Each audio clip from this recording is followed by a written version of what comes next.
പല്ലിയല് അത് സത്യം പറയുമ്പോഴാണേ. നമസ്കാരം. നമസ്കാരം. Most finest gamer, most sensational gamer എന്ന് വേണമെങ്കിൽ പറയാം. നിങ്ങൾ പറഞ്ഞോ,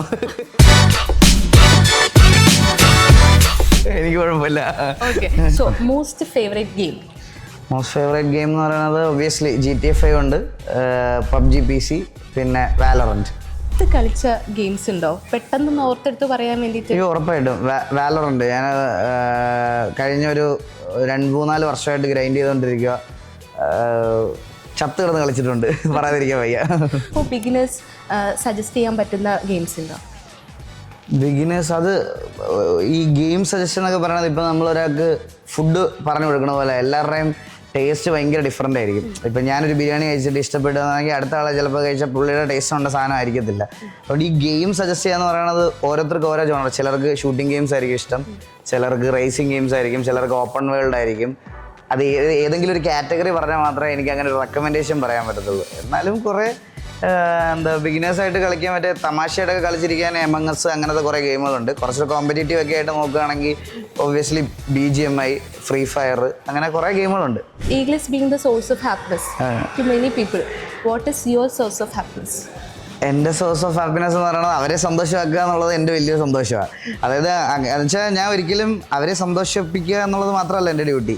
ഞാനിത് എന്തുകൊണ്ടും ലോകത്തെല്ലാവരും എല്ലാ കാര്യങ്ങളും ചെയ്യുന്നത് റവന്യൂ ഉണ്ടാക്കാനും അവരുടെ ബാക്കി കാര്യങ്ങൾ നമ്മുടെ ബേസിക് കാര്യങ്ങളൊക്കെ നടക്കണ്ടേ. അപ്പോൾ അതിന് വേണ്ടി കൂടെ ഞാൻ ചെയ്യുന്നത്. അപ്പം ഞാൻ ചെയ്യുന്ന ജോലി നല്ല രീതിയിൽ ചെയ്തു കൊടുക്കുക എന്നുള്ളത് എൻ്റെ ഒരു ഉത്തരവാദിത്വമാണ്. അപ്പം നമ്മൾ ചെയ്യുന്ന സാധനം ആൾക്കാർക്ക് ഇഷ്ടപ്പെട്ട് അവരത് കണ്ട് സന്തോഷിക്കുന്നു എന്നുള്ളൊരു ഫീഡ്ബാക്ക് വരുന്നതാണ് ശരിക്കും പറഞ്ഞാൽ എൻ്റെ ഏറ്റവും വലിയ സന്തോഷം. അത് എന്നെ ഈ റിയാക്ഷൻസ് ഒക്കെ തുടങ്ങിയപ്പോഴാണ് കുറച്ച് ആൾക്കാർക്ക് വെളിയിൽ അറിയാവുന്നത്. എൻ്റെ സ്ട്രീമിങ് കഴിഞ്ഞൊരു 8 വർഷമായിട്ട് കണ്ടിന്യൂസ് കാണുന്ന ഒരുപാട് പേരുണ്ട്. അവരാണ് നിങ്ങൾ ഈ കമൻറ്റ് സെക്ഷനിൽ കാണുന്ന എൻ്റെ ഒരു ഡൈ ഹാർഡ് ഫാൻസ് എന്ന് പറയണം. അല്ലാതെ എൻ്റെ ഇപ്പോഴത്തെ റീസെൻ്റ്ലി എൻ്റെ റിയാക്ഷൻസ് കണ്ടിട്ടും ഇതൊന്നും കണ്ടിട്ടുള്ള സബ്സ്ക്രൈബേഴ്സ് അല്ല. അപ്പോൾ അവരെ ഹാപ്പി ആക്കുക എന്നുള്ളതാണ് എൻ്റെ സത്യം പറഞ്ഞാൽ ഇപ്പോൾ കറൻ്റിലുള്ള ഏറ്റവും വലിയ സന്തോഷം. പിന്നെ അവരെ ഹാപ്പി ആക്കുന്നതിൻ്റെ കൂടെ കിട്ടുന്ന പൈസ വരുമ്പോഴും ഒരു സന്തോഷമുണ്ട്. അതെ, എക്സ്ട്രാ ഹാപ്പിനെസ്. ഒരു ഡ്രീം ലൈഫ് അല്ലേ ഇത്? ഇങ്ങനെ മാനിഫെസ്റ്റ് ചെയ്തിട്ടുണ്ടായിരുന്നു ഇതുപോലൊരു ലൈഫ്? ഒരിക്കലും ഇല്ല. ലൈക്ക് എന്താ പറയുക, വളരെ പെട്ടെന്ന് ഷോർട്ട് ടൈമിൽ ഞാൻ എടുത്തൊരു ഡിസിഷനിൽ നിന്നുണ്ടായ ഒരു ഒരിക്കലും ഒരു ഗെയിമർ ആവണം. ഞാനൊരു ശരിക്കും ഒരു ഗെയിമർ എന്ന് പറയാൻ എനിക്ക് അങ്ങനത്തെ ഇപ്പോഴത്തെ ആൾക്കാരെ പോലെ പ്യുവർ ഗെയിമിംഗ് ബാക്ക്ഗ്രൗണ്ടിൽ നിന്ന് വന്ന് സ്ട്രീമറായ ആളല്ല ഞാനിത് പൈസ ഉണ്ടാക്കാൻ വേണ്ടി തുടങ്ങിയതാണ്. ശരിക്കും പാഷൻ അങ്ങനൊന്നും അല്ലായിരുന്നു. അതൊരു സമയം വരെ എനിക്ക് ഞാൻ കോളേജിൽ പഠിക്കുന്ന സമയത്ത് പൈസയ്ക്ക് വേണ്ടി തന്നെ തുടങ്ങിയത്. പൈസ ഉണ്ടാക്കണം, കാരണം അന്ന് യൂട്യൂബേഴ്സ് ആരും ഇല്ല ഇങ്ങനെ ഗെയിമിംഗ് കോണ്ടൻറ്റ്സ് ഇടുന്നത്. ഉണ്ട്, ക്യാഷ് ഒക്കെ ഉണ്ട് ഒബ്വിയസ്ലി. ഞാൻ പറയണത് അങ്ങനെയല്ല, നമ്മുടെ നാട്ടിൽ വിരലിലെണ്ണാവുന്നതിലും കുറവായിരുന്നു ഗെയിമിംഗ് കോണ്ടൻറ്റ്സ് ഉണ്ടാക്കുന്നവർ. അപ്പോൾ അതിലേക്ക് വരെ എളുപ്പമായിരുന്നു എനിക്ക്. വളരെ കുറച്ച് പേരെ കോമ്പറ്റീഷനിൽ ഉണ്ടായിരുന്നുള്ളൂ. അപ്പോൾ ഒബ്വിയസ്ലി വന്നു കഴിഞ്ഞതിന് ശേഷമാണ് പിന്നീട് ഇത് ജീവിത റൂട്ടീനിൽ വന്നാണ് പിന്നീട് എനിക്കിതൊരു പാഷനായത്. പിന്നെ അതുവരെ ഞാൻ ഉറപ്പായിട്ട് ഞാൻ പറയത്തില്ല ഞാൻ എൻ്റെ പാഷൻ്റെ പുറത്ത് തുടങ്ങിയതാണെന്ന് ഒരിക്കലും ഞാൻ പറയത്തില്ല. പൈസ ഉണ്ടാക്കാൻ വേണ്ടി തുടങ്ങിയതാണ്. അപ്പോൾ ഒരു പെർട്ടിക്കുലർ ടൈം കഴിഞ്ഞപ്പം അതിൽ നിന്ന് പൈസയും കിട്ടുന്നുണ്ട്, സന്തോഷം കിട്ടുന്നുണ്ടെന്ന് അറിഞ്ഞപ്പോഴത്തേക്കും നല്ലൊരു അറ്റ്മോസ്ഫിയറിലേക്ക് വന്നു ഞാൻ. ഇപ്പോൾ അത് സന്തോഷത്തോടെ ചെയ്തു കൊണ്ടുപോകും. ഈഗിൾ ഗെയിമിംഗ് എന്ന് പറയുന്ന ഒരു പ്ലാറ്റ്ഫോം അവിടെ നിൽക്കട്ടെ. പിന്നെ അതിനുശേഷം കൊണ ദ പോഡ്കാസ്റ്റ്, പിന്നെ അതിനുശേഷം ഇപ്പോൾ G live. What is next? ഒരു ക്ലോത്തിങ് ബ്രാൻഡാണ്. ഒബ്വിയസ്ലി എനിക്ക് ഇങ്ങനത്തെ ഈ ഹുഡീസും അങ്ങനത്തെ ഒക്കെ സാധനങ്ങളൊക്കെ എനിക്ക് ഭയങ്കര ഇഷ്ടമാണ്. ഞാനിത് മേടിക്കാൻ പോകുമ്പോൾ എനിക്ക് എൻ്റെ ഇഷ്ടത്തിനുള്ള സാധനങ്ങളൊന്നും കിട്ടാറില്ല. അപ്പോൾ ഞങ്ങൾ വിചാരിച്ച് എന്നെപ്പോലെ ഇത് തപ്പി നടക്കുന്ന കുറേ പേരുണ്ടാവും. അവർക്ക് വേണ്ടിയിട്ടല്ല, ഞങ്ങൾക്ക് ജീവിക്കാനും കൂടെ വേണ്ടിയിട്ട് ഒരു ബ്രാൻഡ് തുടങ്ങണം എന്നുള്ള രീതിയിൽ അത്യാവശ്യം നല്ലൊരു ബ്രാൻഡിനെ കൊണ്ടുവരിക എന്നുള്ളത് കഴിഞ്ഞ 1.5 വർഷമായിട്ട് ഞങ്ങൾ അതിൻ്റെ ബാക്കിലായിരുന്നു. ആൻഡ് അതുപോലെ തന്നെ ഞങ്ങളൊരു ഗെയിമർ ആയതുകൊണ്ട് ഗെയിമിംഗ് ഫീൽഡിൽ നിൽക്കുന്നത് കൊണ്ടും ഞങ്ങളൊരു കാർഡ് ഇൻവെൻറ്റ് ചെയ്തിട്ടുണ്ട്. അതായത് ഒരു പ്ലേയിങ് കാർഡ്, ലൈക്ക് യുനോ ഒക്കെ പോലത്തെ ഒരു പ്ലേയിങ് കാർഡാണ്. സോ ഈ പ്ലേയിങ് കാർഡ് ഞങ്ങൾ എൻ്റയർലി വേറൊരു ഡിഫറൻ്റ് ആയിട്ടൊരു ലെറ്റർ വെച്ച് കളിക്കുന്ന രീതിയിലത്തെ ഒരു കാർഡ് എൻ്റെ ടീമിലുള്ള പിള്ളേർ ആക്ച്വലി അത് ബിൽഡ് ചെയ്ത് വെച്ചിട്ടുണ്ട്. സോ അതും നമ്മൾ മാർക്കറ്റിലേക്ക് കൊണ്ടുവരിക, അങ്ങനത്തെ കുറച്ച് പരിപാടികളൊക്കെയാണ്. ആൻഡ് ദൈവം സഹായിച്ച് കോണാതെ പോഡ്കാസ്റ്റ് ആണെങ്കിലും അത് കഴിഞ്ഞിട്ട് ഇപ്പം ഒരു ടെക് ചാനലുണ്ട് എനിക്ക്, eagle gaming vlogs and techs എന്ന് പറഞ്ഞിട്ട്. അതും നല്ല രീതിയിൽ പോകണു. എല്ലാത്തിലും എൻ്റെ ബേസ് എന്ന് പറയണത് ഈ സ്ട്രീമിങ്ങിൽ പണ്ട് തൊട്ട് എൻ്റെ കണ്ടുകൊണ്ടിരുന്ന എൻ്റെ ക്ലോസ് ടു ഹേർട്ട് ഓഡിയൻസ് തന്നെയാണ്. ഇനിയിപ്പോൾ ചോദിക്കുകയാണെങ്കിൽ ഒരു ഈഗിളിനൊരു ഗോ ടു പ്ലേലിസ്റ്റ് ഉണ്ടോ? ഒരു 3 സോങ്സ് ജസ്റ്റ് പറയാവോ? ഒരു ഗോ ടു പ്ലേലിസ്റ്റിൽ ഉൾപ്പെടുത്തിയിട്ടുള്ള? ഉറപ്പായിട്ടും എൻ്റെ ഫേവറേറ്റ് പാട്ട് എന്ന് പറയുന്നത് ഒന്ന് ആരാധിക, അത് എൻ്റെ ഭയങ്കര ഫേവറേറ്റ് ആയിട്ടുള്ള പാട്ടാണ്. പിന്നെ തനിയെ മിഴികൾ, പിന്നെ ഉന്നെ കാണാതെ നാനിன்று, അത് ആ പാട്ട്. ഈ മൂന്നും എൻ്റെ ടോപ്പ് 3-ലുള്ള പാട്ടാണ്. ഇത് എപ്പോഴും ഞാൻ ഭയങ്കര ഡൗൺ ആയിട്ടിരിക്കുമ്പോഴും സന്തോഷത്തോടെ ഇരിക്കുമ്പോഴൊക്കെ കേൾക്കണ പാട്ടാണ്. ഓക്കെ, ഒരു ഹീലിംഗ് അതെ സാധനമാണ് എനിക്ക്. ഇനിയിപ്പോ മോസ്റ്റ് റീവാച്ച്ഡ് മൂവീസ് വെട്ടം, പഞ്ചാബി ഹൗസ്, പിന്നെ പറക്കും തെളിയ. നിങ്ങൾ ഈ ഗെയിം കളിക്കുമ്പോഴത്തേക്കും പറയുന്ന കാര്യങ്ങള് അത് ഭയങ്കര ജോക്ക്, അതായത് നമുക്ക് ചിരി വരും. ഈ പറഞ്ഞ പോലെ തന്നെ ഒരു ടെൻഷൻ റിലീഫ് ഉണ്ട്, അതിൽ നിന്നൊരു റിലീഫ് കിട്ടണോണ്ടാവും ആൾക്കാർ ഇത്രയും സന്തോഷമാണ് എന്നുള്ള ഒരു കാര്യം പറയണത് അല്ലേ? അപ്പോ ഈ സിനിമകളൊക്കെ പറയുമ്പോഴത്തേക്കും അതില് ഇൻസ്റ്റന്റ് ആയിട്ടുള്ള കോമഡികളാണ് മിക്കതിലും. പ്രിയദർശന്റെ വെട്ടാണ്, പഞ്ചാബി ഹൗസ് ആണെങ്കിലും അങ്ങനെ. അതുപോലെ ഇൻസ്റ്റന്റ്ലി വരുന്ന സാധനങ്ങളാണോ ഇത്? ഞാൻ പറയുന്ന സാധനങ്ങളൊക്കെ അത് ഞങ്ങൾ ഒരിക്കലും ഇങ്ങനെ ഇന്ന് വന്നിട്ട് ഈ കോമഡി പറയണം അങ്ങനെ പ്ലാൻ ചെയ്ത് വരാറില്ല. മെയിനായിട്ട് എന്ന് വെച്ചാൽ ഞാൻ കളിക്കുന്നത് റോൾ പ്ലേ ആണ്. ശരിക്കും റോൾ പ്ലേ എന്ന് പറഞ്ഞാൽ എന്താ, ബേസിക്കലി നമ്മളിപ്പോൾ നാടകത്തിൽ ഒരു ക്യാരക്ടറിനെ എടുക്കുന്നു, സ്റ്റേജിൽ കയറുന്നു, അവർ ചെയ്യുന്നു. അത് ചിലപ്പോൾ അവർ പ്രാക്ടീസ് ചെയ്തു എന്ന കാര്യമാണ് നാടകമൊക്കെ എന്ന് പറയുന്നത്. ഈ റോൾ പ്ലേയും ശരിക്കും ഞാൻ നാടകം എടുത്ത് പറയാനുള്ള കാരണം എന്ന് പറഞ്ഞാൽ അതിലേക്ക് വെച്ച് കമ്പയർ ചെയ്യാനല്ല, അത് എന്താണെന്ന് ആൾക്കാർക്ക് മനസ്സിലാവാൻ വേണ്ടിയിട്ടാണ്. റോൾ പ്ലേ ശരിക്കും എന്ന് പറഞ്ഞാൽ നമ്മളൊരു ക്യാരക്ടർ എടുക്കുന്നു. അപ്പോൾ എൻ്റെ ക്യാരക്ടറിൻ്റെ പേര് പരുന്തുവാസു എന്നാണ് അതിനകത്ത്. അപ്പം ഞാൻ ആ ക്യാരക്ടറിനെ എടുത്തിട്ട് ഞാൻ ആ ക്യാരക്ടർ വെച്ച് എന്നെപ്പോലെ വേറൊരു ക്യാരക്ടർ എടുത്ത് ഒരാളുടെ അടുത്ത് ഇൻട്രാക്ട് ചെയ്യുന്നതാണ് നിങ്ങൾ ലൈവായിട്ട് കണ്ടുകൊണ്ടിരിക്കുന്നത്. അപ്പോൾ ഒബ്വിയസ്ലി അതിനകത്തൊരു നമ്മൾ ഈ കളിക്കുന്ന ഗെയിമിനകത്ത് ഇന്ന് ആരൊക്കെയാണ് കയറുന്നത്, ഇന്ന് ആരൊക്കെ വരുമെന്നൊന്നും നമുക്കൊരിക്കലും ഇത് പറയാൻ പറ്റത്തില്ല. നമ്മൾ ഗെയിം കളിക്കാൻ ഫ്രീ ആയിട്ടിരിക്കുന്ന സമയത്ത് അവർ ഫ്രീ ആവണമെന്നില്ലല്ലോ. അപ്പോൾ അതിൽ വരുന്ന ആൾക്കാരുടെ അടുത്ത് നമ്മൾ ആര് അവൈലബിൾ ആണോ അവരോട് സംസാരിക്കുക, ഇൻട്രാക്ട് ചെയ്യുക. അന്നേരം വരുന്ന ലൈവായിട്ടുള്ള തമാശകളും ഇൻട്രാക്ഷനും അതിൽ ഈ പറയണതുപോലെ എൻ്റെ ലൈവ് അങ്ങനെ ഞാൻ ഒരിക്കലും പറയത്തില്ല എൻ്റെ ലൈവ് പബ്ലിക്കായിട്ടിരുന്ന് കാണാൻ പറ്റില്ല അങ്ങനെ പെട്ടെന്ന്. എനിക്ക് എക്സ്പ്രസ് ചെയ്യാൻ എന്താ, അതിപ്പം തെറിയാണെങ്കിൽ തെറി, ദേഷ്യമാണെങ്കിൽ ദേഷ്യം, സന്തോഷമാണെങ്കിൽ സന്തോഷം, തമാശയാണെങ്കിൽ തമാശ, അത് അങ്ങനത്തെ രീതിയിൽ എക്സ്പ്രസ് ചെയ്താൽ ഞാൻ ഇത്രയും നാൾ ചെയ്തുകൊണ്ടിരിക്കുകയാണ്. അപ്പോൾ ഇപ്പം ആണെങ്കിൽ പോലും ഇപ്പോൾ പെട്ടെന്ന് നമ്മൾ തമാശ പറഞ്ഞുകൊണ്ടിരിക്കുന്നതിടയ്ക്ക് നമ്മൾ മോസ്റ്റ് ഓഫ് ഇതിനകത്ത് എൻ്റെ കൂടെ കളിക്കുന്നതല്ല എൻ്റെ റിയൽ ലൈഫിൽ തന്നെ വളരെ സുഹൃത്തുക്കളായിട്ടുള്ള ആൾക്കാരാണ്. അപ്പോൾ ഞങ്ങൾക്ക് ആ ബോണ്ട് ഉള്ളതുകൊണ്ട് ഞങ്ങൾ അങ്ങോട്ടും ഇങ്ങോട്ടും ഞങ്ങളുടെ കോൺവെർസേഷനിൽ തെറിയൊക്കെ വരും. അപ്പോൾ അതങ്ങനെ പ്ലാൻ ചെയ്ത് കൊണ്ടുവരുന്നൊരു സാധനമല്ല, നമ്മളിങ്ങനെ പറഞ്ഞു വരുമ്പോൾ ഇതായിട്ട് വരുന്ന എൻ്റെ ഓഡിയൻസ് കുറേ പേർക്ക് അറിയാം. പക്ഷേ ഇത് റീൽസിൽ ഇങ്ങനെ ഓരോ ആൾക്കാർ കട്ട് പീസായിട്ട് മാത്രം കാണുമ്പോൾ അവർക്ക് നമ്മൾ എന്താ ചെയ്യുന്നതെന്ന് മനസ്സിലാകത്തില്ല. അപ്പോൾ ചിലർ വിചാരിക്കും ഇതിലെന്താ ചിരിക്കാനുള്ള, ഇത് മൊത്തത്തിലിരുന്ന് കണ്ടാലേ അതവർക്ക് മനസ്സിലാവുള്ളൂ ഇതിനകത്ത് എന്താണ് ചിരിക്കാനുള്ളത്. അതൊരു ഇപ്പം ചില സിറ്റുവേഷണൽ കോമഡികളൊക്കെ ഉണ്ടല്ലോ, ആ സാധനങ്ങളൊക്കെ നമുക്ക് എന്താ പറയുക, നിങ്ങൾ ആ ഫുൾ ഞങ്ങളുടെ ലൈവ് സ്ട്രീം ഇരുന്ന് കണ്ടാലേ അതെന്താണെന്നൊക്കെ മനസ്സിലാകത്തുള്ളൂ. അപ്പം വെളിയിൽ നിന്ന് കാണുന്നവർ വെക്കുമ്പോൾ ഞാൻ മറ്റേ പൊട്ടനെ പോലെ താഴെ ഇരുന്ന് വേസ്റ്റ് ക്യാമ്പിൽ ഇരുന്ന് ഇങ്ങനെ ചിരിക്കുന്ന കാണാം. എന്താ ഇവിടെ അതെ ഇത് കാണുന്നവർക്ക് അതറിയുള്ളൂ. എനിക്ക് എൻ്റെ ഒരു ലാസ്റ്റ് 4-5 years ആയിട്ട് ഒരു റെഗുലറായിട്ട് നമ്മുടെ ലൈവ് ഒരേ സമയം കണ്ടുകൊണ്ടിരിക്കുന്ന ഒരു 10-12,000 പേരുണ്ട്. അവരുടെ അടുത്ത് എന്നും നന്ദി. ഞാൻ ഇപ്പോഴും അവരെന്നെ സപ്പോർട്ട് ചെയ്തുകൊണ്ടിരിക്കുന്നുണ്ട്. അവരുടെ അടുത്ത് ഒരുപാട് കടപ്പാടും നന്ദിയുണ്ട്. ഒരു ഗെയിമർ ചെയ്യേണ്ട കാര്യങ്ങളെ കുറിച്ച് ഇപ്പോൾ നമുക്ക് അറിയായിരിക്കും മേ ബി, പക്ഷെ ഒരിക്കലും A gamer shouldn't do this എന്ന് പറയുന്ന ഒരു 3 കാര്യങ്ങളൊന്ന് എടുത്ത് പറയാനുണ്ടെങ്കിൽ എന്തായിരിക്കും? ഫസ്റ്റ് കാര്യം ഞാൻ പറയാം, എനിക്ക് ഭയങ്കര ഓഡിയൻസ് കുറവായിട്ടിരുന്ന സമയത്ത് എൻ്റെ ലൈവ് ഏകദേശം ഒരു 50-60 പേര് കണ്ടുകൊണ്ടിരിക്കുന്ന സമയം ഉണ്ടായിരുന്നു എനിക്ക്. ആ സമയത്ത് ഞാൻ ഒരിക്കലും എനിക്കൊരു ബ്രാൻഡ് ഇതുപോലെ ഒരു സ്പോർട്സ് ബെറ്റിംഗ് ആയിട്ട് വന്നു. അപ്പം ഞാൻ ആ സ്പോർട്സ് ബെറ്റിംഗ് എടുത്ത് പ്രൊമോട്ട് ചെയ്ത്, ആ പ്രൊമോഷൻ ചെയ്തതിന് എനിക്ക് കിട്ടിയത് എന്തോ അന്നത്തെ സമയത്ത് എന്ന് പറഞ്ഞാൽ എനിക്ക് 1,500 രൂപ 2,000 രൂപ എന്തോണ് ആ പ്രൊമോഷൻ കിട്ടിയത്.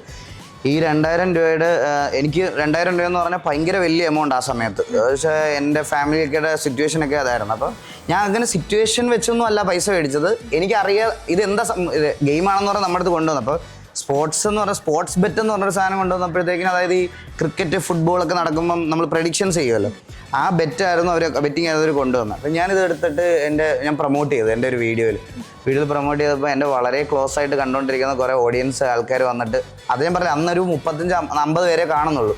അതിൽ തന്നെ ഒരു 10 പേര് എനിക്ക് വന്ന് മെസ്സേജ്, ഈഗിളിൻ്റെ സൈഡിൽ നിന്ന് ഞങ്ങൾ ഒരിക്കലും ഇത് പ്രതീക്ഷിക്കുന്നില്ല, കാരണം ഇതൊരു റോങ് മെസ്സേജ് ആൾക്കാർക്ക് കൊടുക്കുന്നത്.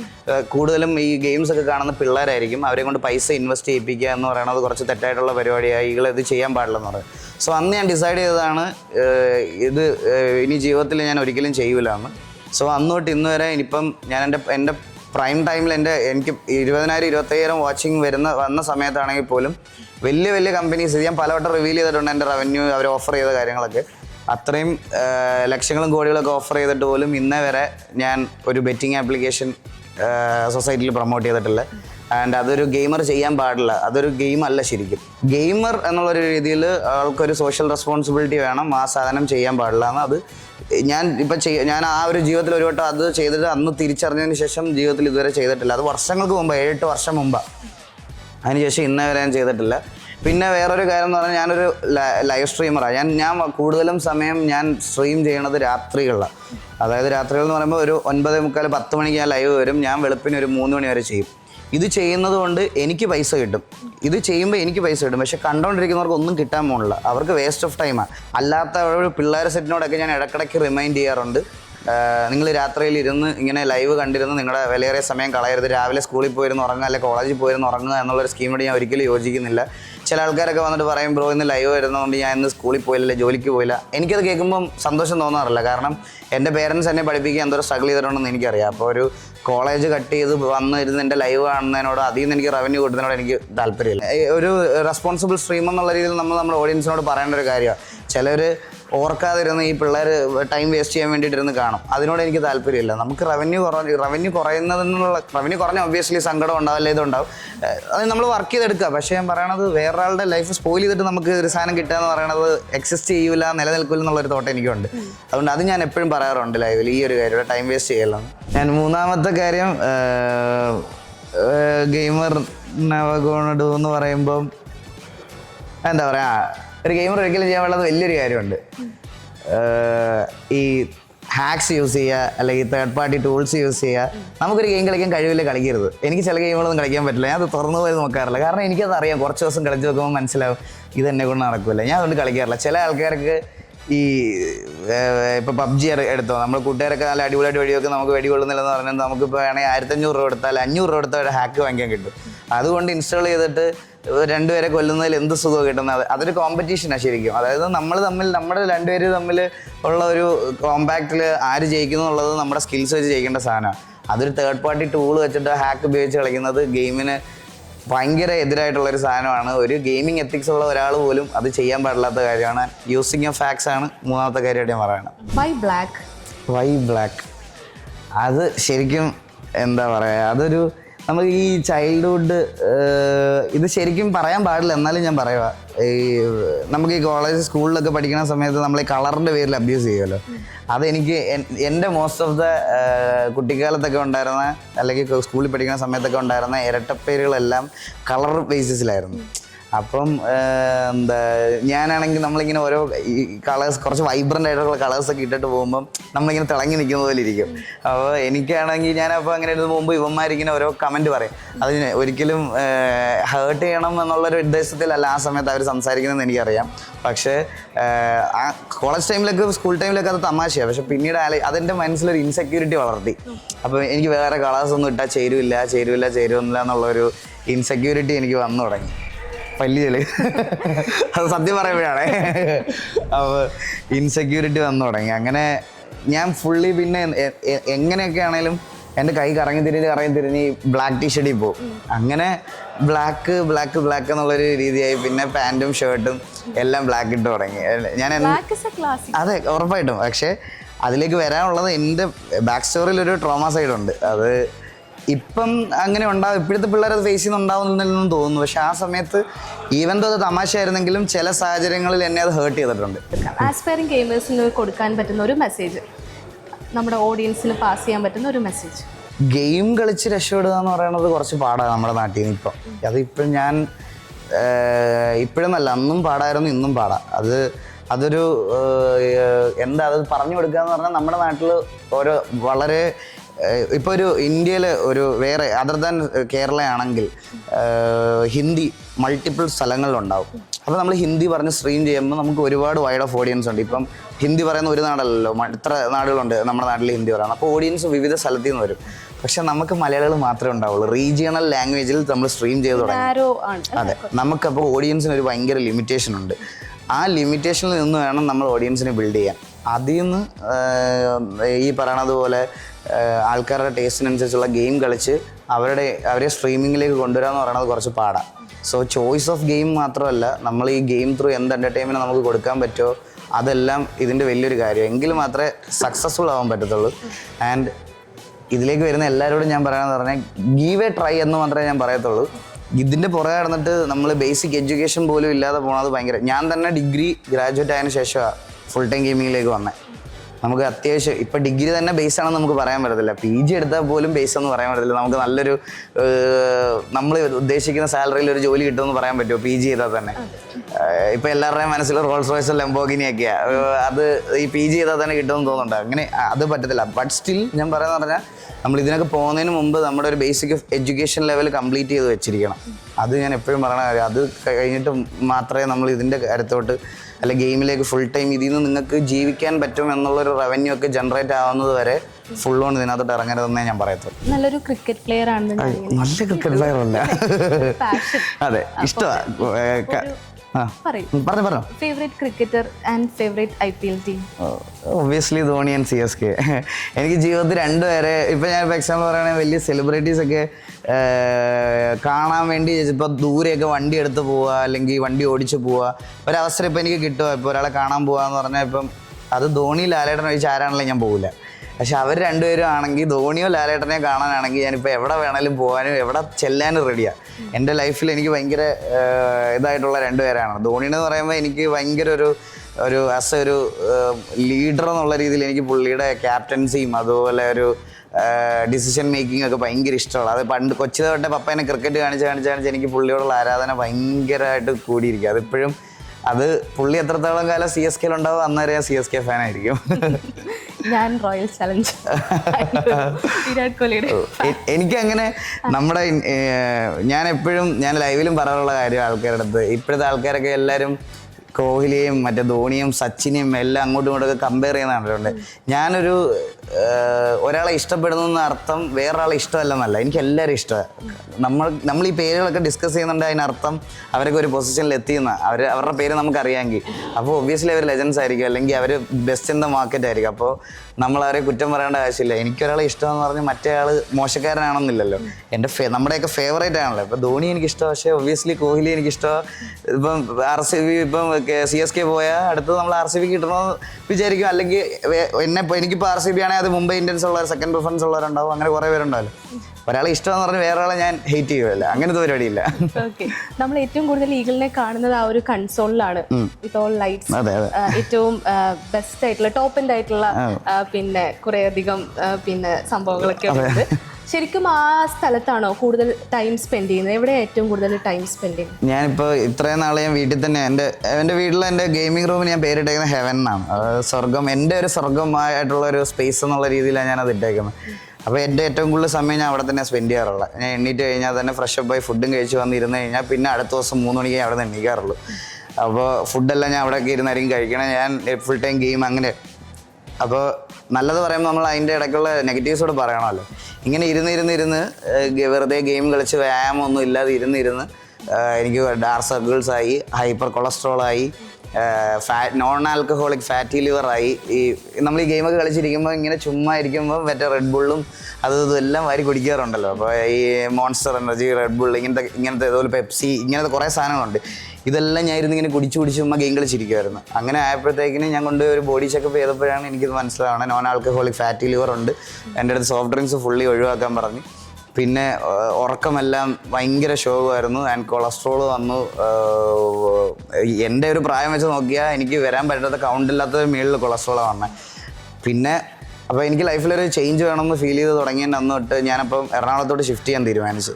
ഇപ്പം ഞാൻ എറണാകുളത്തോട്ട് വന്നേക്കുന്ന മെയിൻ ഒരു കാര്യം എന്ന് പറഞ്ഞാൽ ഞാൻ പറഞ്ഞില്ല, ഓൾറെഡി ഒരു ബിസിനസ് സ്റ്റാർട്ട് ചെയ്യുന്നുണ്ട്. അത് റൺ ചെയ്യണം. അതിൻ്റെ കൂടെ ഇപ്പം ക്രിക്കറ്റ് കളിക്കാനും ബാക്കി കാര്യങ്ങൾക്കൊക്കെ പോകുന്നുണ്ട്, ജിമ്മിൽ പോകുന്നുണ്ട്. അങ്ങനെ ഫിറ്റ്നസ്സും കാര്യങ്ങളൊക്കെ കുറച്ചുകൂടെ മെയിൻറ്റെയിൻ ചെയ്യാൻ വേണ്ടിയിട്ടാണ് ഞാൻ വന്നത്. ഈ ഗെയിം കളിച്ചിരിക്കുന്നതുകൊണ്ട് ആ സ്പേസിൽ ഞാൻ ഇരുന്ന് പോയതുകൊണ്ട് എനിക്ക് ഇങ്ങനെ കുറേ പ്രശ്നങ്ങളുണ്ട്. ഇപ്പോൾ കുറച്ച് വിറ്റമിൻ ഡി, അപ്പോൾ വൈറ്റമിൻ ഡി ഒക്കെ ഡെഫിഷ്യൻ്റ്. എപ്പോഴും ബൂസ്റ്റേഴ്സ് എടുത്തോണ്ടിരിക്കുക എല്ലാം. വൈറ്റമിൻ ഡി ഒന്നും നമുക്ക് അതിപ്പോൾ നിങ്ങൾക്ക് പേർക്ക് ഇല്ലായിരിക്കും. നിങ്ങളൊക്കെ ചെക്ക് ചെയ്ത് നോക്കാൻ നല്ലതായിരിക്കും. ഞാനിതൊക്കെ ഉണ്ടെന്ന് വിചാരിച്ചിരുന്നതാണ്. ചെക്ക് ചെയ്തപ്പോഴാണ് ഇതൊന്നും ഇല്ലെന്ന് മനസ്സിലായത്. അവയവങ്ങളൊക്കെ അവിടെ തന്നെ ഉണ്ട്, വേറെ പ്രശ്നമൊന്നുമില്ല. Which is the most adventurous task, being a father or being a gamer? ഉറപ്പായിട്ടും ബീങ് എ ഫാദർ. അവൻ ഞാൻ ഭയങ്കര ഞങ്ങൾ അങ്ങനെ ആക്സിഡൻ്റലി പ്രഗ്നൻസി അങ്ങനെയൊന്നും അല്ല. ഞങ്ങൾ ശരിക്കും പ്ലാൻ ചെയ്ത് കുഞ്ഞാവ വേണമെന്ന് പ്ലാൻ ചെയ്ത് ഞാനൊരു ഫാദർഹുഡ് എടുക്കാൻ റെഡിയായി നിന്ന സമയത്താണ് ഞങ്ങൾ ഇങ്ങനെ ഡിസിഷൻ എടുക്കണേ. അപ്പോൾ ഉറപ്പായിട്ടും അവൻ വന്നു കഴിഞ്ഞപ്പോഴത്തേക്കിന് ഭയങ്കര ചേഞ്ചസ് ആ ലൈഫിൽ. സത്യം പറഞ്ഞാൽ ഞാൻ നേരത്തെ എന്നൊക്കെ പറഞ്ഞാൽ ഇങ്ങനെ കൺസേർട്ടിനൊക്കെ ഇപ്പോൾ ഇത് പാലക്കാടാണ് നമ്മൾ നിൽക്കണേ.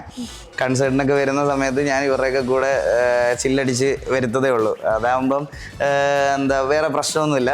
ഇപ്പം അവൻ വന്നതിന് ശേഷം എൻ്റെ ആദ്യത്തെ പരിപാടി ഇവിടെ പാലക്കാട് ഏരിയയൊക്കെ. അപ്പം ഇങ്ങോട്ട് വരുമ്പോൾ ഞങ്ങൾ സാധാരണ ട്രാവലറിലൊക്കെ വരുമ്പോൾ പാട്ടൊക്കെ ഇട്ട് ഡാൻസൊക്കെ കളിച്ച് 2 പെഗ്ഗൊക്കെ അടിച്ചൊക്കെ ആയിരിക്കും വരണത്.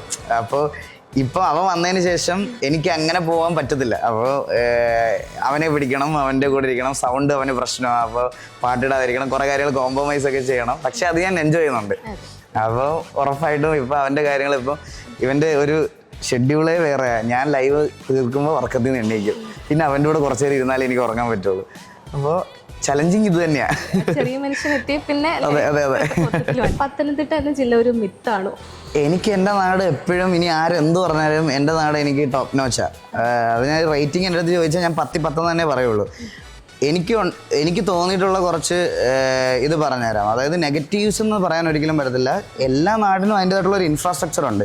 ലൈക്ക് ഇൻഫ്രാസ്ട്രക്ചർ വൈസ് പത്തനംതിട്ട കുറച്ചും കൂടിയൊക്കെ സെറ്റായി വരുന്നതേ ഉള്ളൂ ഇപ്പോൾ. ആൻഡ് മെയിൻ ഒരു കാര്യം എന്ന് പറഞ്ഞാൽ ഇപ്പം ഞാൻ ബാംഗ്ലൂരാണ് പഠിച്ചത് ഒക്കെ. അപ്പോൾ ബാംഗ്ലൂരൊക്കെ പഠിക്കുന്ന സമയത്ത് എന്ന് പറഞ്ഞാൽ നമുക്ക് ഈ ലേറ്റ് നൈറ്റ് ഫുഡ് അടിക്കാൻ പോവുക അങ്ങനത്തെ കുറേ പരിപാടികളൊക്കെ ഉണ്ട്. എൻ്റെ വീട് പത്തനംതിട്ട കൊല്ലം ബോർഡറിലാണ്, ശരിക്കും കൂടൽ എന്ന് പറയുന്ന സ്ഥലത്താണ്. എൻ്റെ അവിടുത്തെ കടകളൊക്കെ ഒരു 6 മണി 6:30 7 മണിയാകുമ്പോൾ തന്നെ അടയ്ക്കും. രാത്രിയിൽ അങ്ങനെ ഫുഡ് അടിക്കാൻ പോകാൻ അങ്ങനെയൊന്നുമില്ല. പക്ഷേ ഇപ്പം നമുക്ക് അടൂർ ബൈപ്പാസ് വന്ന് ബൈപ്പാസിലൊക്കെ ഇഷ്ടം പോലെ ഹോട്ടൽസ് ഉണ്ട്, എല്ലാം ഉണ്ട്. ഫുഡ് കഴിക്കാനാണെങ്കിലും എന്താണെങ്കിലും. കുറച്ച് നാളുകൾക്ക് മുമ്പ് വരെ അത് ഇതില്ലായിരുന്നു. പിന്നെ പത്തനംതിട്ട ടൗണിലാണെങ്കിലും ഇപ്പോൾ അത്യാവശ്യം നല്ല ഹോട്ടൽസും ഫുഡ് കഴിക്കാനുള്ള ഇതെല്ലാം ഉണ്ട്. പിന്നെ നമുക്ക് പ്രൗഡായിട്ട് പറയാൻ വേണ്ടിയിട്ട് ശബരിമല ഉണ്ട്, ഈ പറയുന്ന ഗവി, അങ്ങനെ കുറേ സ്പോട്ടുകളൊക്കെ ഉണ്ട്. നമുക്ക് എല്ലാ സാധനങ്ങളും ഒരു നാട്ടിൽ തന്നെ അവൈലബിൾ ആണെങ്കിൽ പിന്നെ നമ്മൾ അങ്ങോട്ട് ഇങ്ങോട്ട് പോകേണ്ട ആവശ്യമില്ലല്ലോ. നമ്മുടെ നാട്ടിൽ എൻ്റെ ഒരു ഇത് പറഞ്ഞാൽ എനിക്ക് കൂടുതൽ എന്ന് പറഞ്ഞാൽ എൻ്റെ രാജഗിരി എസ്റ്റേറ്റിനകത്ത് എൻ്റെ വീട്. എൻ്റെ വീട് എന്ന് പറഞ്ഞാൽ അത്രയും പീസ്ഫുള്ളായിട്ട് കാമായിട്ടുള്ള ഒരു പ്ലേസാണ്. എനിക്ക് എന്ത് ടെൻഷൻ ഉണ്ടെങ്കിലും പോയി കിടന്ന വണ്ടിയുടെ സൗണ്ടും പൊല്യൂഷനും ഒന്നും ഇല്ലാതെ മര്യാദയ്ക്ക് കിടന്ന് ഉറങ്ങാനുള്ളൊരു സ്പേസ് എൻ്റെ നാട്ടിലുണ്ട്. ഉറപ്പായിട്ടും എനിക്ക് എൻ്റെ നാട് കഴിഞ്ഞിട്ടേ ഉള്ളൂ വേറെ ഏതാണ്. ഇപ്പോൾ എറണാകുളത്തോട്ട് ഞാൻ വന്നത് ഒരിക്കലും എൻ്റെ നാട് മോശമായതുകൊണ്ടല്ല.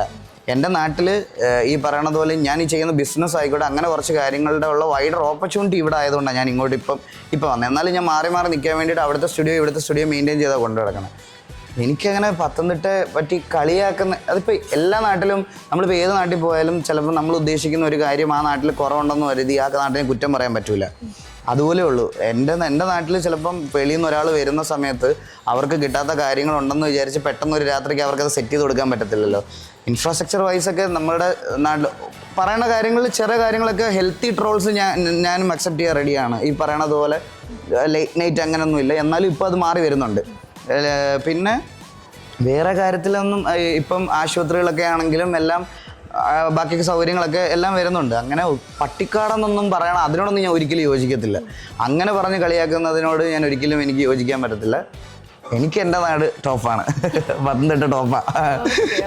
എന്തായാലും സന്തോഷം കേട്ടോ. നമുക്ക് കുറേ എനിക്ക് ചോദിക്കണമെന്നുണ്ട്, പക്ഷെ സമയക്കുറവുള്ളതുകൊണ്ട് നമുക്കൊരു ദിവസം ഫുൾ ഇന്റർവ്യൂ ഇരിക്കാം. ഇതിപ്പോ പെട്ടെന്ന് ചോദിക്കേണ്ട കുറച്ച് ചോദ്യങ്ങൾ സെറ്റ് ആക്കി. എന്തായാലും താങ്ക് യു സോ മച്ച്. നല്ലൊരു സെഷൻ ആയിരുന്നു. Thank you so much.